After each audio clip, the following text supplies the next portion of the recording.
Angolano nervoso, as notícias aqui não param. Estarás sempre informado no canal Angolano Nervoso TV. As notícias de todo mundo. Isto também é notícia. Isto também é notícia. Manos e manas, é isso mesmo. João Lourenço continua a mandar o Tribunal Constitucional a chumbar o partido para já. E já cá estamos de volta. O Tribunal Constitucional, conforme afirmamos há pouco, voltou a rejeitar a inscrição do Para Já Servir Angola como partido político e o consequente cancelamento da respectiva comissão instaladora no passado mês de abril. Em causa esteve uma alegada entrega de fichas com assinaturas manuscritas, sem qualquer correspondência com os bilhetes de identidade que, segundo o Tribunal Constitucional, contraria as disposições da lei dos partidos políticos. Esta foi a segunda vez consecutiva que Abel Chivuco viu chumbada a intenção de legalização do projeto político Para Já Servir Angola. Tem sido uma verdadeira prova de resistência para os membros da comissão instaladora, que numa primeira vez o Tribunal Constitucional começou por chumbar a denominação do projeto em 2018, por se confundir com a sigla de uma formação política já legalizada. Na segunda tentativa, segundo o Tribunal Constitucional, foram ainda apresentados atestados individuais e coletivos de residência não pertencentes aos cidadãos subscritores das fichas e emitidos por entidades da administração local do Estado, sem competência para o efeito, nos termos da lei. O Tribunal refere que o mesmo cenário já tinha sido registado em novembro de 2019, quando os promotores do Para Já enviaram àquela instância mais de 23 mil assinaturas, das quais 19 mil foram rejeitadas, alegadamente por menoridade e falta de autenticidade dos atestados de residência. Sobre esta segunda rejeição, o coordenador da comissão instaladora do Para Já recorreu ao plenário do Tribunal Constitucional para analisar o processo de legalização do seu projeto político. Abel Chivuco considerou por meio de uma declaração como sendo insultuoso e maldoso o teor do último despacho do Tribunal Constitucional e reafirmou, em nome da coordenação provisória, a determinação em assumir de forma vigorosa o papel como oposição genuína, positiva, construtiva e inovadora na defesa dos interesses dos angolanos e se predispõe a trabalhar com todas as forças vivas da nação e do Estado em todos os assuntos do interesse do país. Fundador e antigo líder da Casa CE, Abel Chivuco foi afastado da liderança da coligação em fevereiro do ano de 2019 por alegada quebra de confiança política. Ora, e tal como afirmei há pouco, já está aqui comigo o coordenador da comissão instaladora do Para Já Servir Angola, Abel Chivuco. Muito boa noite. Bem-vindo ao Jornal da ZIM. E o meu agradecimento pelo convite. Muito bem. Então, em que estágio é que se encontra neste momento o processo de inscrição e legalização do Para Já Servir Angola? Eu quero, com toda a firmeza, transmitir a todos os angolanos que temos fé de que nos próximos 2 meses o nosso recurso será analisado e positivamente aceito. E essa nossa fé decorre do facto de que, durante a primeira e a segunda fases, o processo era da exclusiva competência e prerrogativa do juiz-presidente do Tribunal Constitucional, Dr. Manuel Aragão. E é o Dr. Manuel Aragão e a sua presidência que foram a base para a expulsão dos membros independentes da Casa CE, que éramos nós. Já foi também o Dr. Aragão, que foi o chumbador do processo de alguns independentes, que era o Podemos Já. E eu mesmo, Dr. Aragão, que estava a tentar viabilizar. Nesta fase do recurso ao plenário, já não é competência do Dr. Aragão. Foi indicada outra juíza relatora do processo e, por outro lado, será também analisado por todos os juízes do Tribunal Constitucional. Por isso nós temos fé de que o Tribunal Constitucional é pessoa de fé e de bem, e que os juízes saberão avaliar todo o processo e com justiça, com competência e com seriedade decidirão. Porque o que nós fizemos foi extraordinário. A lei Constitucional estabelece o princípio de que Angola é um Estado democrático e de direito. Ainda não somos, estamos em transição e nós temos que trabalhar para que venha a ser um verdadeiro Estado democrático e de direito. A lei constitucional também estabelece os direitos dos cidadãos, direitos, garantias e responsabilidades, e que atribui a todo cidadão o direito de participar livremente na vida política. E é por isso que um grupo de cidadãos quis organizar uma força política chamada Prajá. A primeira fase foi da legalização da sigla, que tivemos alguma dificuldade, como a peça já disse, mas depois disso foi aceita, depois de as crescermos Servir Angola, também foi aceita e credenciada a comissão instaladora. Nós fizemos o trabalho pelo país e recolhemos cerca de 30 mil assinaturas. Como é que se recolhe assinaturas? Fala-se com os cidadãos, explica-se a natureza do projeto, o cidadão preenche uma ficha e assina. E depois entrega o seu cartão, cópia do seu bilhete de identidade. Esses dois documentos são levados às administrações municipais, que avaliam os documentos e depois remetem a nota de pagamento para que, através do portal do cidadão, seja pago e receba-se o atestado. E nós remetemos cerca de 30 mil. E as administrações devolveram-nos avalizadas cerca de 25 mil. Porque a administração também mudou em alguns sítios. Havia municípios que deixaram de ser, passaram para distritos e já não podiam avalizar. Portanto, conseguimos cerca de 25 mil. Desses 25 mil, na primeira fase introduzimos 23.492 processos, quando só precisávamos de 7.500 processos. O tribunal, depois de apenas um mês, com certeza nem olharam para os papéis nem nada, aceitaram 3.997, chumbaram 19.432 e ficaram em falta 3.503. Nós sugerimos ao tribunal, já que os 19 mil não estavam conforme, que nos devolvessem, para que pudéssemos avaliar. O tribunal não aceitou, porque sabiam que não podiam nos entregar. Fizemos outra sugestão, que deveríamos então fazer uma espécie de verificação conjunta. Nós íamos mandar 2, 3 técnicos e com os técnicos do tribunal avaliar. O tribunal não aceitou. Com base nestas evidências todas que está aí a aclarar, considera que esta é uma questão política ou é jurídica? Ou seja, os documentos que vocês apresentaram neste caso, considera que são todos autênticos? Se afinal foram nas administrações, e as administrações são do Estado, todos os administradores municipais de Angola são dirigentes do MPLA, porque são simultaneamente primeiros secretários do MPLA nas administrações municipais. Mas o Tribunal Constitucional diz que há inconformidades, e entre estas inconformidades também constam, digamos, assinaturas de cidadãos menores de 18 anos. Nós até tivemos colaboração do então Ministro da Administração do Território. Num curto espaço de 3 meses, eu tive 2 reuniões pessoais com ele para abordarmos questões relativas a algumas administrações que estavam a criar dificuldades, e o ministro, na altura, criou um grupo de trabalho no Ministério para trabalhar com a nossa equipa e clarificar tudo. Fizemos tudo com o Estado. E o próprio Tribunal é que está a menosprezar as administrações e o Ministério da Administração do Território, declarando que algumas das assinaturas das administrações não são válidas. Quem é que determina quem é o administrador? É o Estado, não somos nós. Na segunda fase, nós decidimos fazer diferente. Recolhemos novas assinaturas. Falou aqui de um encontro com o ministro, clarifica-nos que ministro terá sido. O então ministro da Administração do Território, Adão de Almeida. Tivemos 2 reuniões para abordar os problemas que havia com algumas administrações e, de facto, foi muito prestável. É muito sério. Muito sério, muito prestável, e criou uma equipa para trabalhar com a nossa equipa, com as administrações. Na segunda fase, decidimos alterar relativamente. Recolhemos 8.369 assinaturas na mesma modalidade. O cidadão preenche, assina, entrega a fotocópia do seu bilhete de identidade. Fomos às administrações municipais. As administrações municipais fizeram os atestados e pagamos outra vez. Estes cidadãos são todos maiores? Todos maiores. Todos maiores. Mesmo depois disso, das administrações, decidimos fazer o reconhecimento notarial das assinaturas. Já que o tribunal diz que a assinatura não está conforme, fomos aos notários.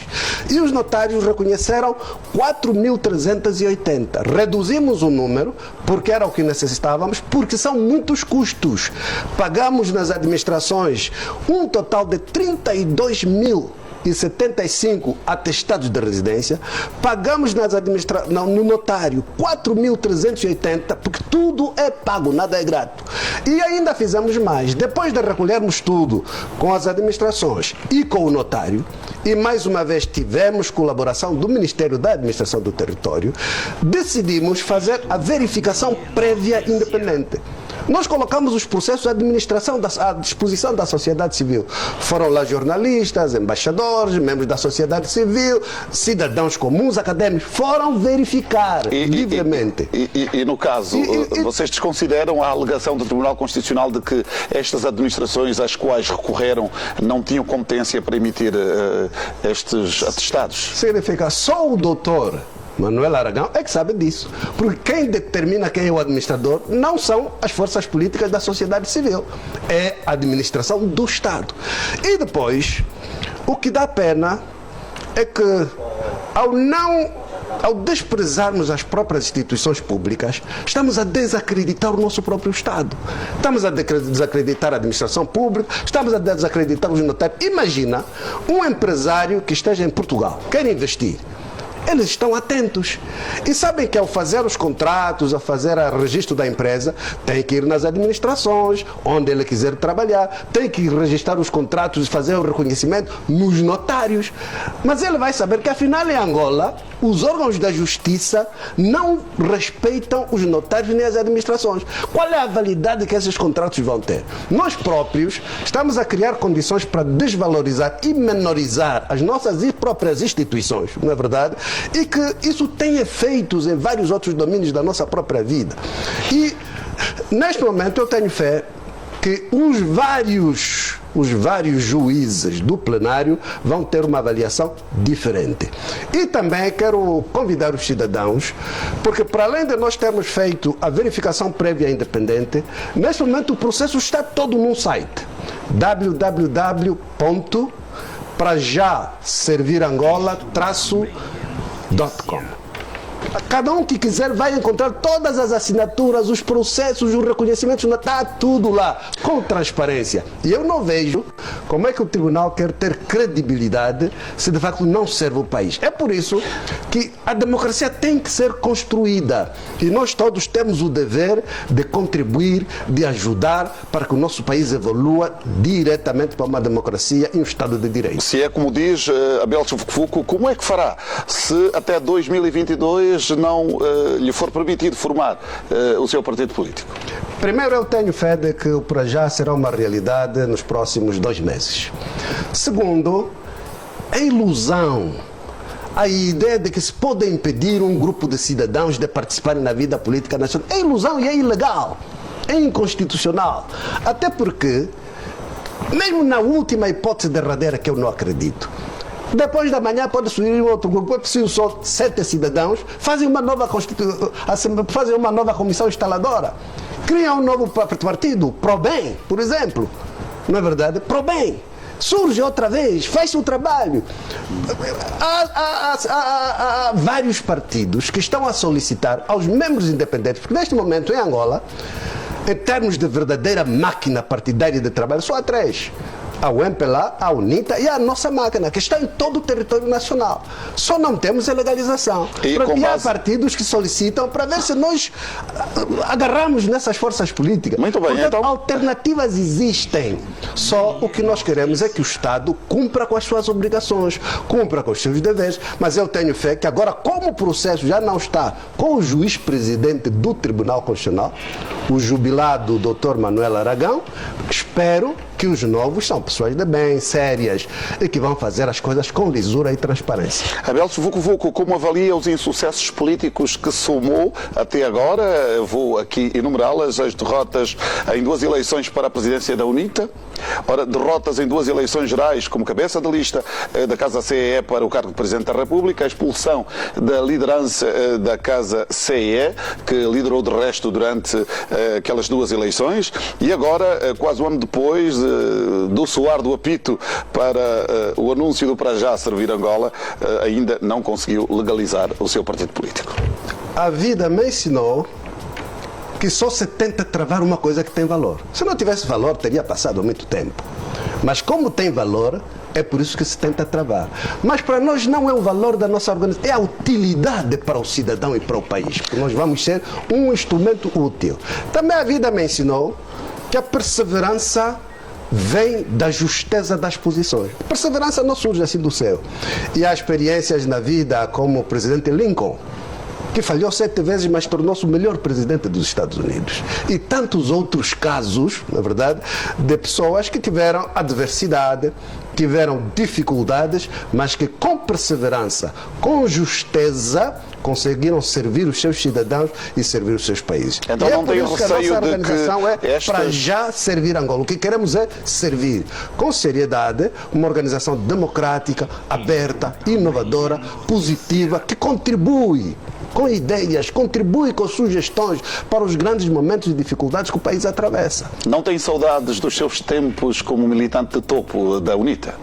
Significa, fomos úteis nas circunstâncias em que fomos, mas a vida é dinâmica e temos que continuar a ser úteis para o nosso país. O que conta aqui é servir.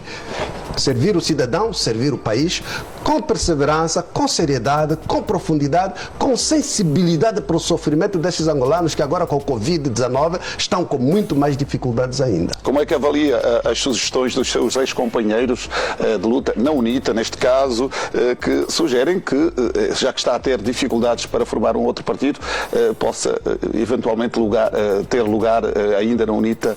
Como é que avalia esta possibilidade de regresso às suas origens? É normal que as pessoas assim pensem. É normal que as pessoas assim queiram. Como sabe, as pessoas da UNITA são meus contemporâneos, foram meus amigos, alguns são meus familiares e dialogamos e conversamos. E não é só a UNITA. Várias outras forças políticas todas também dialogam conosco. Porque, como já lhe disse, em Angola há 3 máquinas partidárias fortes. O MPLA, a UNITA e nós, o Prajá, que já estamos em todo o território nacional, em todos os municípios e em todas as comunas. Ainda considera possível esta possibilidade de regresso à UNITA? Significa, para mim o importante não é regresso à UNITA, ou ir ao bloco, ou ir a... o que quer que seja. Para mim o importante é, somos cidadãos, temos o direito de participar na vida política nacional. Temos o direito de criar a nossa própria força política, que vai ser um instrumento positivo, porque senão não teríamos saído de onde saímos, não é verdade? Por outro lado, temos o direito de encontrar fórmulas para participar na vida política nacional e sermos úteis a este país, com ideias, com propostas, com sugestões, para que de facto consigamos catapultar o nosso país para ser um país democrático, um Estado de direito, um país com vocação social para que os angolanos deixem de sofrer, um país que tem uma estratégia econômica de realização do país e não estratégia de negócios, um país que olha para a pessoa humana angolana como o fundamento da realização do país. E isso nós estamos preparados para fazer e vamos fazê-lo. Belchi Vucu Vucu, como é que olha para as dificuldades que estão a enfrentar os deputados independentes que o seguiram quando saiu da Casa CE, quando foi expulso da Casa CE, e que agora estão a ter naturalmente estas dificuldades para se afirmar no Parlamento? Não tem dificuldades de se afirmar no Parlamento. Tem travões da estrutura organizativa e de liderança do Parlamento em lhes atribuir os direitos. Eles foram eleitos pelos cidadãos angolanos como todos os outros deputados e são livres de exercer o seu direito de prestarem a sua contribuição na Casa das Leis. Agora, muitas vezes são impedidos de terem a palavra, impedidos de fazerem declarações, etc. Eu acho que não nos ajuda a fazermos com que o princípio da separação de poderes, que é um princípio democrático, não nos ajuda no sentido de fazermos que a afirmação das nossas instituições seja uma realidade. O Parlamento tem que ser Parlamento e deputado tem que ser deputado e respeitado, não é verdade? Eles não têm dificuldades. As pessoas é que têm dificuldades de reconhecer as capacidades deles e a potencialidade que eles têm. Caso seja legalizado para já servir Angola, estes deputados independentes seriam imediatamente acolhidos no seu partido? Legalmente não podem. São deputados independentes e não podem participar nem filiar-se numa força política que não tenha sido aquela pela qual eles foram eleitos. Portanto, vão ser deputados independentes até as eleições de 2022. Se alguém quiser entrar no Prajá, deixa o Parlamento e tem lugar no Prajá. Portanto, o quadro legal é este e nós estamos abertos para todas as opções. Qual é a opinião que tem em relação à iniciativa do Presidente da República em dialogar com a sociedade civil? Eu penso que tem mérito, sobretudo no momento em que fazemos face a esta pandemia difícil, que terá consequências muito graves na condição social, no quadro psicológico dos cidadãos, na própria economia do país, que já era uma economia frágil e que vai ser muito mais frágil. É verdade que durante décadas vivemos a globalização que trouxe coisas positivas. A mobilidade das pessoas pelo planeta todo, o problema da ciência que tornou-se ciência universal, as redes sociais, os negócios tornaram-se universais. Portanto, houve coisas positivas da globalização. Agora tivemos que perceber que a globalização também traz coisas negativas. Se não houvesse globalização, o problema do Covid-19 surgiu na China e ficava na China. Mas agora tornou-se uma pandemia mundial.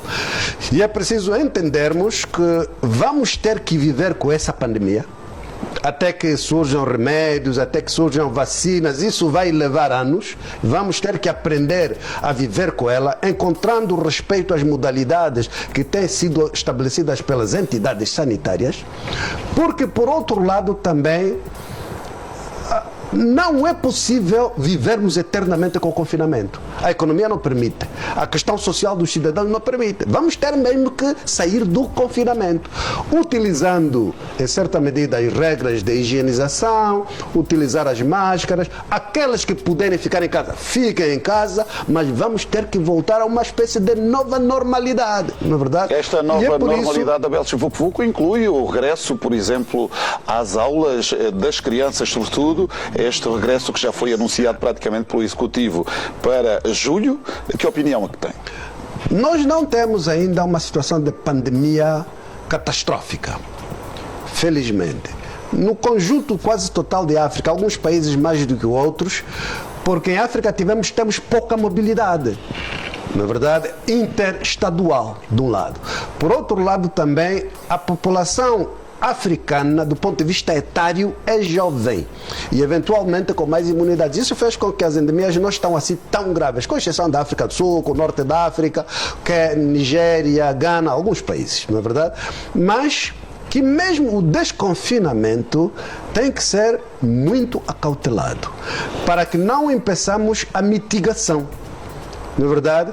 Porque o processo tem que ser mitigação, testagem e tratamento. Agora, a questão principal é mitigação, para que não haja a progressão da pandemia. E é por isso que temos que avaliar muito bem as condições dentro das quais as crianças podem voltar às aulas. Podemos copiar o exemplo da Espanha, que não fez ou não implementou as medidas de forma universal ao mesmo tempo e em todo o país. Não é verdade? Nós temos províncias onde a pandemia ainda não chegou. Se nós pudéssemos confinar a pandemia a Luanda, onde ela está, e depois conter, não é verdade, podíamos permitir nas outras províncias evoluírem um bocado mais para a vida normal. Na verdade, enquanto vamos criando condições, porque é preciso também criar condições nas escolas, o distanciamento, a higienização.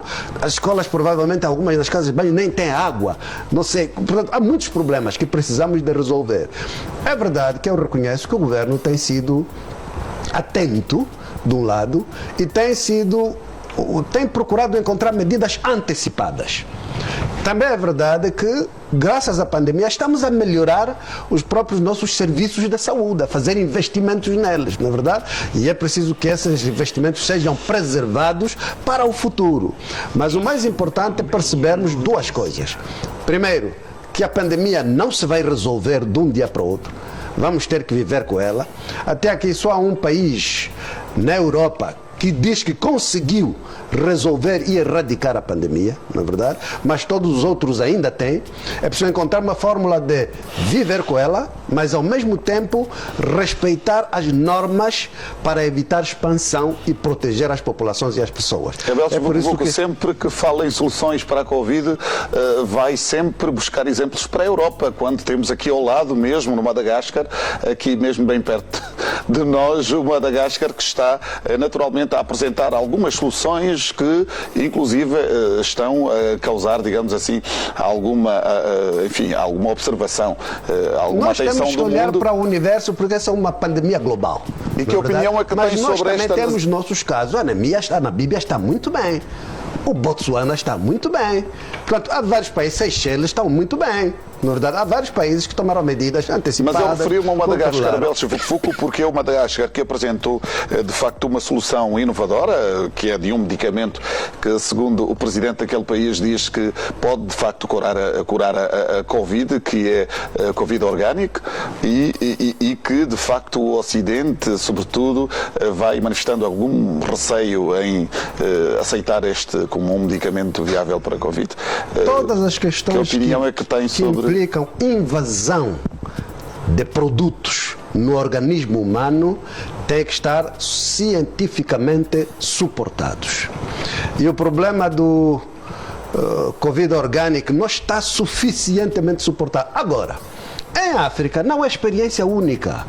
Em África há indicadores de que há muita da nossa vegetação, nosso problema botânica, etc., que ajuda a reforçar as imunidades, não é verdade? Ajuda a reforçar o organismo. Não é que são cura para o problema, não. Fortificam o organismo. E há muita coisa por ali.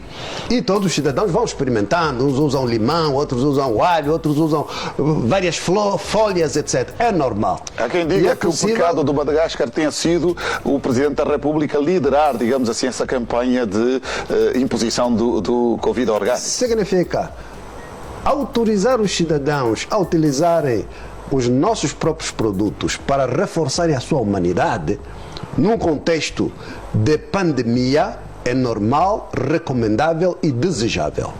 Simultaneamente, é preciso evoluir para avaliações científicas que possam sustentar, não é verdade?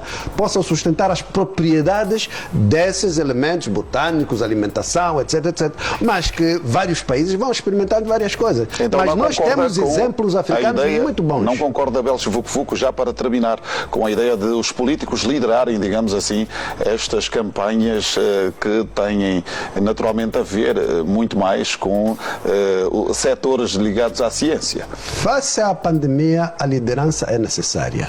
A liderança é que tem que ter em consideração fatores científicos, para além dos fatores biológicos, fatores humanos, fatores botânicos, todos eles concorrem para o mesmo propósito. O mais importante neste momento é percebermos que é um problema sério. Percebemos que é um problema que afeta todas as pessoas. Percebemos que devemos cuidar-nos todos.